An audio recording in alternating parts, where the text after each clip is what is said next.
to Painting in the Shed. Welcome to Painting in the Shed. I can't do that.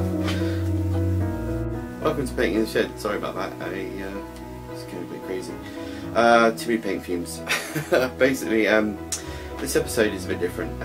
I did this painting behind me and it took so long. It was probably the longest I've ever spent on a painting. I got a friend of mine to pose for me, and I took many pictures and different outfits, and this dress, I actually bought the dress. You know, I really tried hard to get my idea really clear before I started, but I couldn't. So I thought, I'm just going to start painting, and the idea changed so many times when I was painting it that I quite liked all the different stages, and I thought, well, I want to show you that, you know, a painting doesn't always go the way it should go, and it's really hard sometimes to get an image out and finish it, and some people ask me, when do you know a painting's finished? Well, basically when I get fed up with it.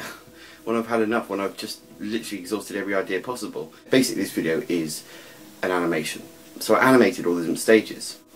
So I hope you enjoy it, but just because I didn't want to just show the animation, I just wanted something to go with it. So I've asked my friend Anna Turner to write a piece of poetry, and she's a very good writer. She writes for a theatre company at the moment here in Dudley, Salt Mine Theatre Company, worth checking them out if you're into theatre.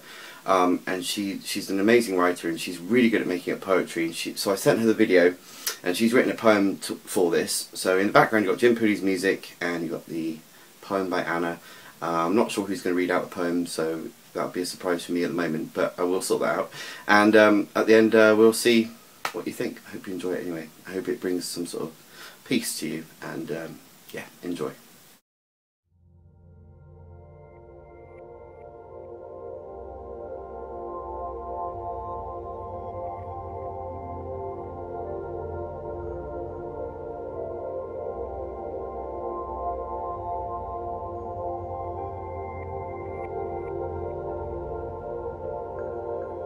She is becoming strong and beautiful. The pride of it fills her as the sky blooms around her, and the colors, they mesmerize her as she stands and surveys the growing light of the dawning day.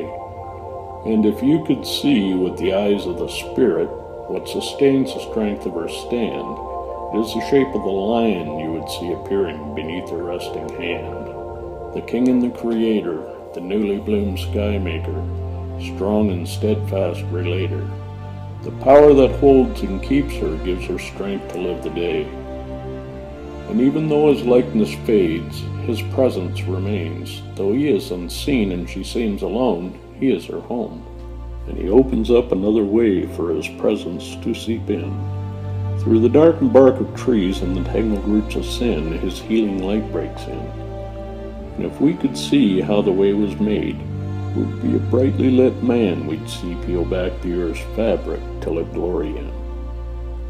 And though even this seeming angel is here for a glance, then moves from the glade, his presence leaves marks and her strength is enhanced as she stands and surveys the light of the growing day. And now the eagle appears, soaring and strong, with wings that will cover her as a shadow hovers over her, and the strength is recovered in her. So she will not grow tired and weary, she will not stumble and fall. She will keep her stand with the word of God in her hand. As the eagle flies away, she alone will stay, knowing the lion is beside her. The glory of the way is open to her. The strength of the eagle will sustain her.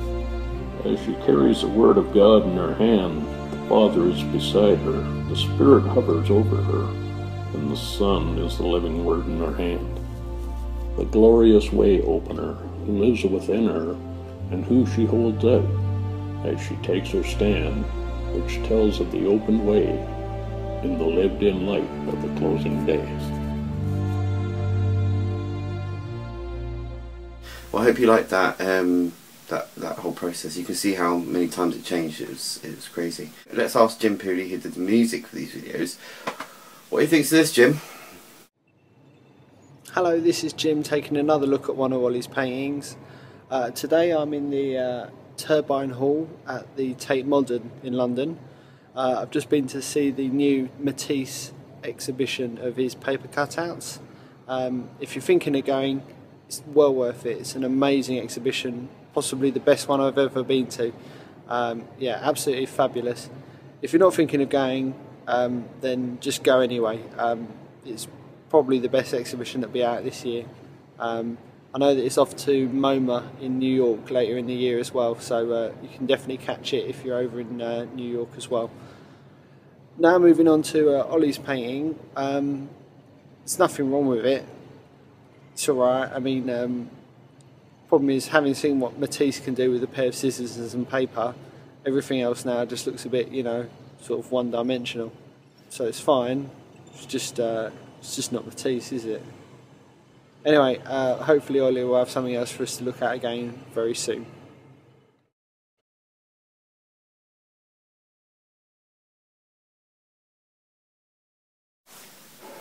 Well, there you go, Jim. I did a Matisse. I used coloured paper and I cut it out and made it. It took me about half an hour. That's my Matisse right there, my collage. So, what do you think of that, Jim? So Ollie has clearly taken my comments on board, and he's sent me this paper cutout version of his painting to look at. And yeah, I've changed my mind. I think he should stick to painting.